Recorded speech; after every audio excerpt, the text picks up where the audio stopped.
Hello and welcome to IELTS Time. I'm Archer, and today we're exploring an IELTS speaking Part 1 topic that everyone has experienced, but might not often talk about: the sky. In this lesson, you'll hear two different speakers respond to the same set of questions. First, we'll hear from Joseph, who lives in a busy city. Then we'll hear from Ivana, who lives in the countryside and loves stargazing.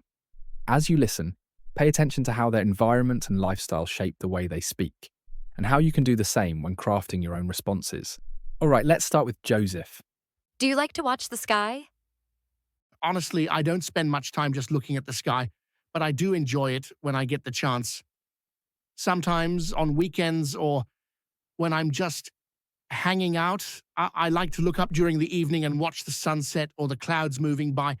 It's pretty relaxing, but I don't actively go outside to watch the sky unless I'm on vacation or if I'm out somewhere with a nice view. What is the sky like at night in your hometown? In my city, the sky at night is usually quite dull because of all the artificial lights from the buildings and street lights. You can see a few bright stars if you're lucky, but they're hard to make out because the light pollution makes the sky look kind of cloudy or hazy. It's not great for stargazing, to be honest. On rare nights when the weather is clear and the air feels crisp, you might be able to see a few more stars, but it's nothing like the dark, starry skies you'd find somewhere away from the city. Do you like to watch stars? I think stars are cool, but I'm not super into it. I'll notice them when I'm outside, especially if I'm somewhere quiet or out of the city, like on a trip or at the beach. But most of the time, I don't really pay much attention to them. I guess they're pretty to look at when you're in a nice spot with clear skies, but I don't actively go stargazing or anything. Have you ever taken a course about stars? No, I haven't taken a course about stars. And to be honest, it's never really crossed my mind.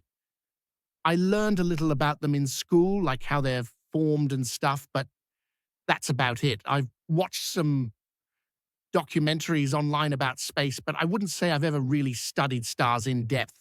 Is it important to study stars? I think it is important to study stars and space in general, even if it's not something everyone focuses on. Space exploration helps us learn more about where we come from and what's out there. And it's also connected to a lot of technology we use every day, like GPS. But for most people, it's probably not something they think about too much unless they're really into science. So while it's interesting, I'm not sure it's something that everyone needs to study in detail. What's your favorite star? To be honest, I don't know the names of many stars. I can't really pick a favorite.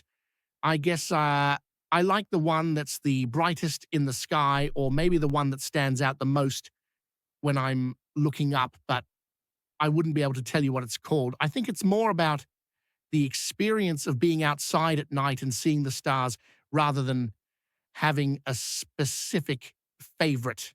Joseph's answers are solid, as always. He gives realistic and honest responses that reflect what it's like living in a big city. He talks about light pollution, only occasionally noticing stars and not really having a favourite star. And that's totally okay. Now let's hear from Ivana. She lives in the countryside where stargazing is a daily habit. Listen closely to how her setting adds depth and detail to her responses.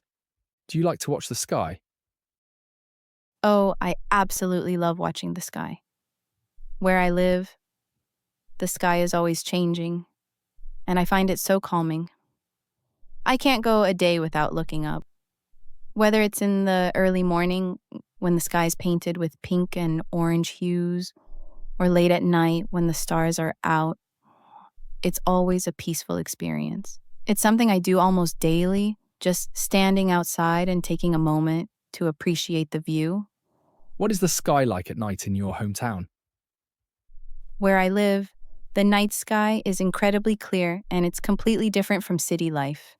There's almost no light pollution, so you can see thousands of stars scattered across the sky.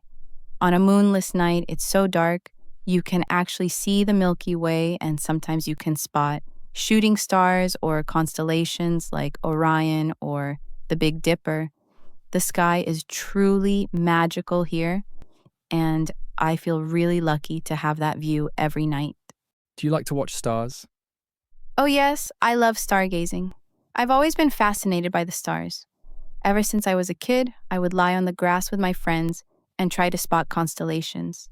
Now, I do it alone sometimes, just to relax. It's amazing how many stars you can see when you're away from the city lights. I even keep a star map on my phone to help me identify them. Have you ever taken a course about stars? I haven't taken an official course, but I've read a lot about the stars. I bought a few astronomy books and watched documentaries. I've also gone to some local stargazing events where amateur astronomers gather with their telescopes. I'm always learning new things about the night sky, and it's something I'd love to explore further in the future. Is it important to study stars? I think it's important to study stars, yes. Not just because of the science behind them, but because they've been a part of human culture for thousands of years. They've helped us navigate, told stories, and even inspired poetry and art. And scientifically, studying stars can help us understand our universe and maybe even discover planets where life could exist. It's just fascinating. What's your favorite star?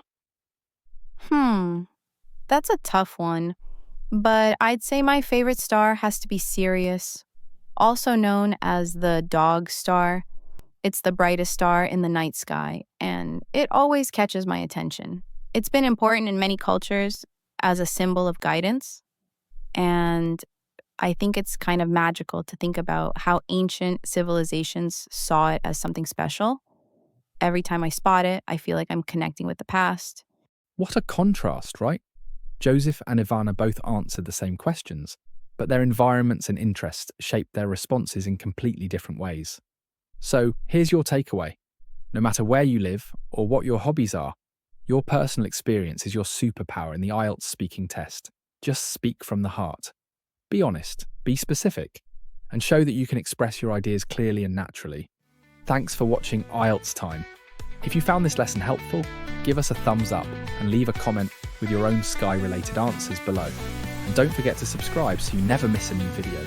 See you next time, and keep looking up.